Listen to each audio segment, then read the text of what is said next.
Hello everyone. Today we are going to see the password manager part. So why the password manager came up into this world. So before deep dive into the password manager, you need to understand why the password manager is important in recent world, because you can see in 2000 and 2023 how many data are increased, right?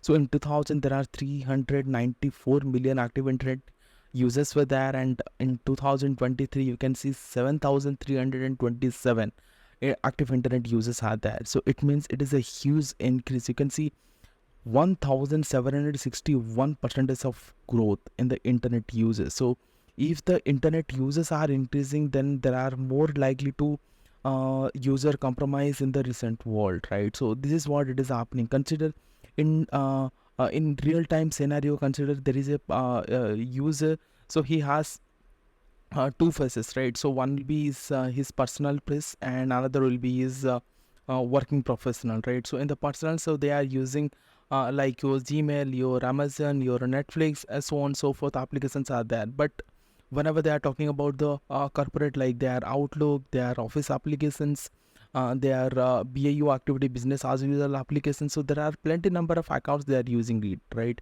So each and every account there are two part. So they have username and the password, and along with the two-factor authentication. But most of the people are using the password in a very generic manner, or like dictionary words, or their pet name, car name, mobile number, or their bike number, or their SSN numbers. They are keeping those passwords. So this is the reason, if anyone can do the social engineering attack, they can easily guess it, right? So that is the reason the password should be unique in each and every accounts. Okay, consider you have 10 to 12 accounts are there. It means your 10 to 12 accounts passwords will be very unique. It should be randomized, like your consider you are keeping the password abcd one at the rate 123. Okay, as per the password policy, you are using the uppercase, you are using the lowercase, you are using the special character, you are using the number. Yes, no doubt you are correct, but still then it is easily guessable, right?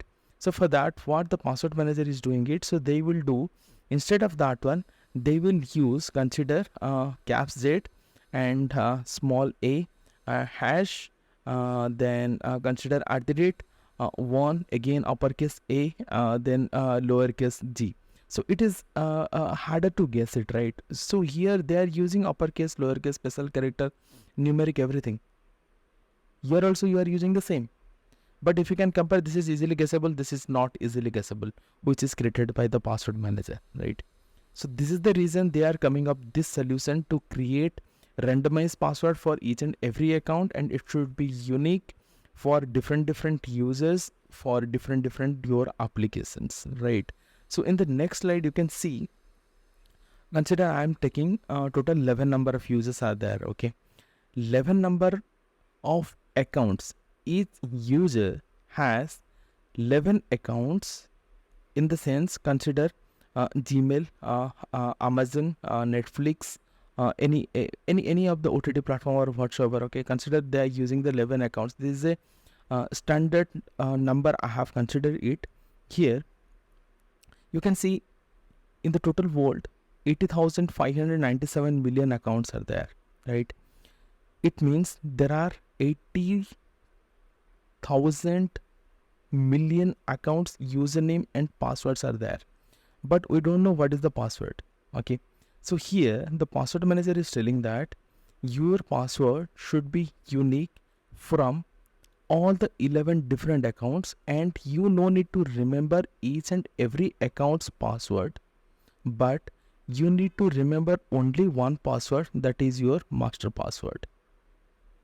Okay, but your all the password is unique from each and every accounts, and it used the password policy like uppercase, lowercase, special character, numeric, and it should be minimum 8 plus. So each and every password manager, you can create your own custom policies also. Consider you want to create your all the password should be minimum 10 plus character with these 4 criteria. Yes, you can do it. So that is why the password manager is giving more importance on the password level part. So now we are going to see how the password manager works. So everyone knows about the cloud share responsibility model, right? So in cloud share responsibility model, what is happening? Some of the part you need to take care, and some of the part the cloud provider is going to take care, right? So here I'm going to tell that in the user level, you are using your mobile, laptop, tab, or any of the device, right? So this securing of the password manager on the application level with the fingerprint or on your pin or pattern, that is going to responsibility of yours. But here in the password manager, how they are take care about your password, now we are going to see. So consider in this process, I will just take an example of Gmail. Okay, consider you want to store one of your Gmail user ID and password in the password manager, and how the password manager stores your password in a secure manner, that I am going to tell you that. Consider. Okay, so in the authentication process, what is happening? First of all, you need to authenticate yourself to enter into the password manager. Okay, to enter into the password manager.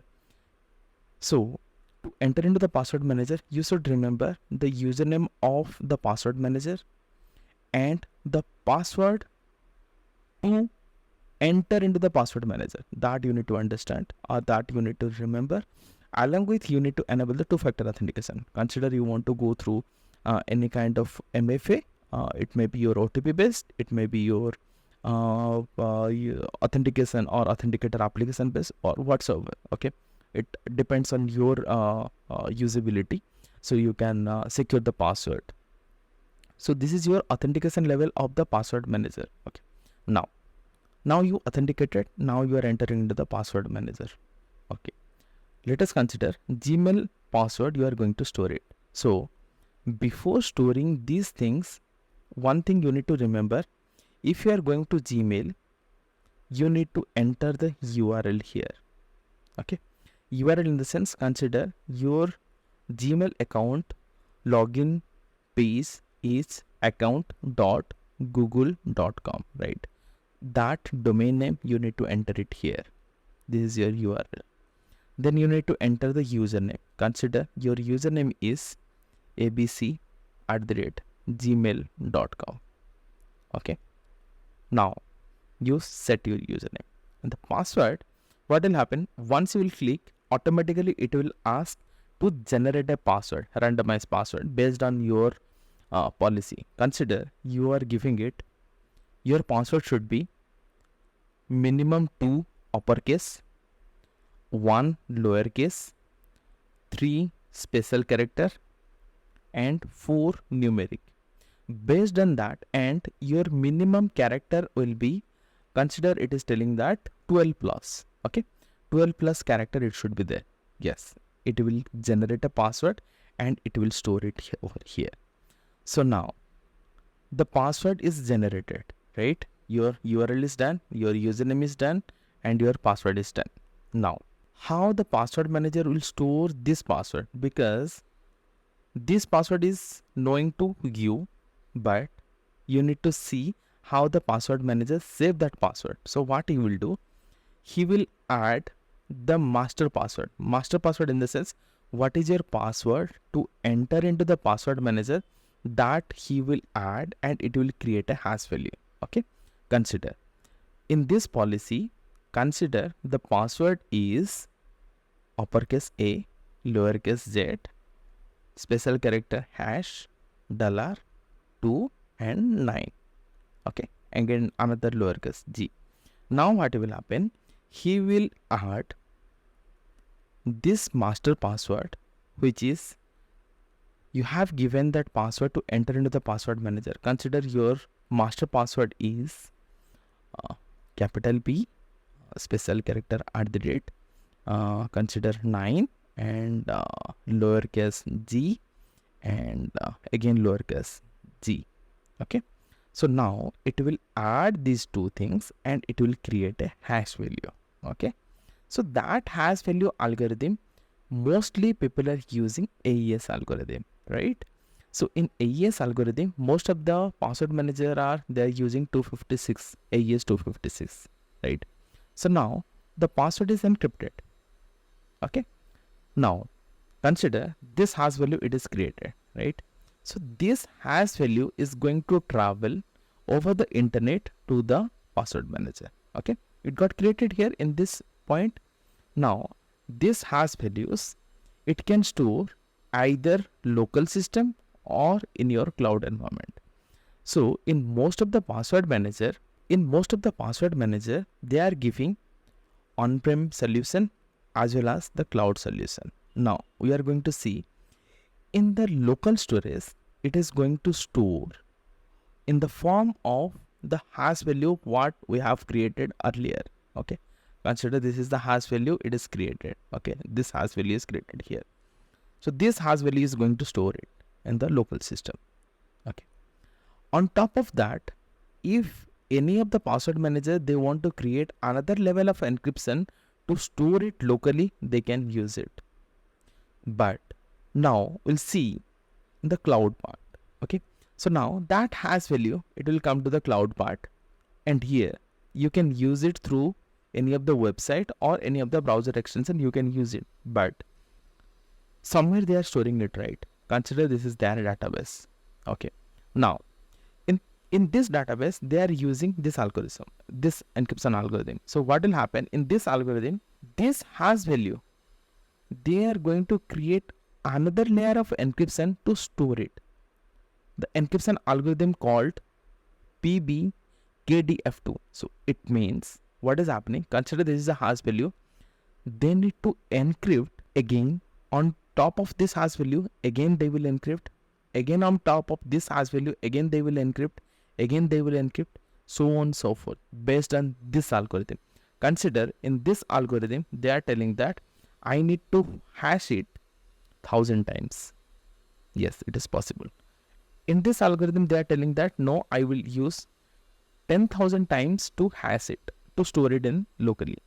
So what will happen, it is based on this algorithm. Okay, and this algorithm is their IP, their intellectual property. They are not going to share it to anybody. They will tell that I want to encrypt this number of times to store it in my database. Okay, now your hash value is created. This is one layer of your encryption, and to store it in their database, it is your second layer of encryption. It means it is military grade. Your encryption happened and it is stored very securely in their database. Okay, because you can see here multiple number of encryptions happened, and end of the day that last hash value they are storing it. It means whatever user has created the password, they don't know, and what is the password stored in the password manager, the hash only they knows, but here they cannot decrypt it because it is one way. They are creating the hash and they are storing it. Consider this database is compromised. If the database is compromised, then also hacker will get those hash values. They will not decrypt, or they cannot go to the reverse what is the main password, because they don't know how many times they have to decrypt. They don't know what is the algorithm they have used. They don't know your master password. They don't know what kind of encryption algorithm they are using under AES. It may be 128, it may be 256, whatever may be. They don't know anything. It means your password is secured from end to end. Even though your database is compromised, for the hacker it is very difficult to crack your hash to your plain text. This is how they are using it. Okay, in the next one we are going to see what are the pros are there and what are the features are there. Password generation I told you. For that you have to create your own password policy to create a randomized password. Okay, hash $2 capital A, so consider caps A, small p, and another numeric character 8. So here you can create that how many number of uppercase you want, how many number of lowercase you want, how many number of special character you want, how many number of numeric character you want, and what is the total number of character you want. You can create it in the password generation. Okay, you can create the policy, and password manager will randomly create a password for your one of your account. Next one is the encryption. They're using AES-256 and PBKDF2. So mostly they are using it. Again, it is coming under their IP, intellectual property. They may use this encryption, they may not use this encryption algorithm, or they can create their own created encryption algorithm. Anyone doesn't know, right? This is their intellectual property. Zero knowledge architecture in the sense, whatever password you are storing, only you are knowing that. Password manager doesn't know about that one. That is called the zero knowledge architecture. This is a altogether a different technology. I'll create another video on that. I will post it in the next one. Password auditing. In the password auditing, they will see this password, how many times you have used it, whether it is 1 time, 2 time, 3 time, 4 time, how many times you have used it. As per the password best practice, you should keep only one password for one of your account. It should not be reuse. Password change alert. Consider you are creating a policy inside the password manager. I want to change the password every 45 days or every 90 days or every 60 days. It is based on you. You can create the policy and it will create a custom alert for you, and you can recreate the password and you can change the password in every consecutive days. Deep web and dark web monitoring. Here what is happening, whatever password you will save, they will check it whether this password is compromised, is any of the data breach happened, and that password is available in the deep web and dark web.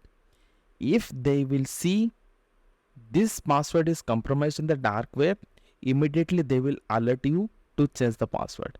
This is a very good feature and this is a paid feature. Next one, browser extension.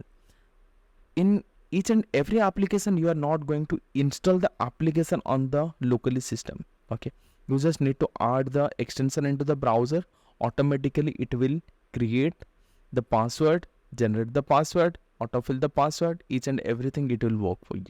It is as like an application, but end of the day it is a browser extension. Autofill. In here, autofill, what is happening, whenever you have created the password, that time you have entered the what is the URL, what is the username, and what is the password. Okay, again I will take the same example for the Gmail. So if you are creating the Gmail, the URL will be account.google.com, right? So on this domain name you have created the username and password. Consider if you are going to this website, automatically it will fill the username and password. But consider you received a phishing email and the phishing email user account login is, the domain is different. Instead of account, he will create account, account.google.com. So here the domain is different, right? So in the password manager, it will detect this is a different password. It is a different domain, and immediately it will not autofill the password. So this is one of the good feature, right? Secure sharing. Consider you have 100 number of passwords are there, and you want to share only 2 number of passwords to your colleagues or to your family member. That you can do it. Cross device synchronization. In today's world, people are using 2 to 3 devices at a time. You have one, your Android phone, iPhone, and your MacBook, right? There are 3 different applications you need to install in 3 of the systems, and automatically if you are creating password here, automatically it will sync here. If you are creating the password here, automatically it will sync it here. Now, on-premises, offline access, and the cloud backup. So here what will happen, in the on-premises application, what they will do, they are going to install that application on your system, and that will be create a air gap network, no internet access, everything you will store it. Offline access in the sense, if your internet goes offline, you can, that time also you can able to access it. Cloud backup in the sense, it will sync from your endpoint machine to the cloud. So whatever you are creating in the application, automatically it will go to the cloud and it will save it. Whenever you require, it will sync it from the cloud and it will store it, and it will give the access to you. Biometric authentication, it is very important. you no need to enter your master password again and again whenever you are opening the password manager. Once I will enter my fingerprint, automatically it will unlock my password manager and I can enter into the application and I can get the stuffs there, right? Secure note. In most of the websites you can see whenever you are going to any kind of financial websites, right? So they are asking, whenever you are creating the account, that time they will ask some kind of security questions, right? Some security questions, and you need to enter the answer, right? So mostly they are asking 3 to 4 questions are there, right? So in this scenario also, you can store those questions and answer in the secure note. Okay. So in the emergency access, in case of your death, who is going to your nominee of those password vault? That access also you can create in the emergency access. So cons will be the single point of failure. Consider your password or your master password. If it is compromised and your two-factor authentication is bypassed, then all of your account is going to be compromised. But it is impossible. 99.9% it will not happen, but we cannot tell that it may not happen. But most of the cases it will not happen. So here you can see the top password managers are there in the market: Dashlane, Bitwarden, 1Password, Keeper, NotPass, RoboForm. So apart from this also, there are many number of password managers are there. So you can just watch out what are the password managers are there. According to your features requirement, you can opt for any of the password manager and you can use it. Complicated password remember. You no need to remember each and every password for different accounts. You just need to save it and you need to remember only one password, that will be your master password, right? Then that's all. So every password will be secure. Consider you have 100 number of passwords, that is secured by your one master password, and you have to keep it very securely. Then all of your account is secured. Again, this master password and login into that, it is secured with your 2FA, two-factor authentication, right? So that's all from the password manager. Thanks for watching. If you found this video is informative, please do like, share and subscribe to the channel for cybersecurity and technology related videos. Don't forget to press the bell icon. Thanks for watching till the end. I really do appreciate your time and effort you have given on this.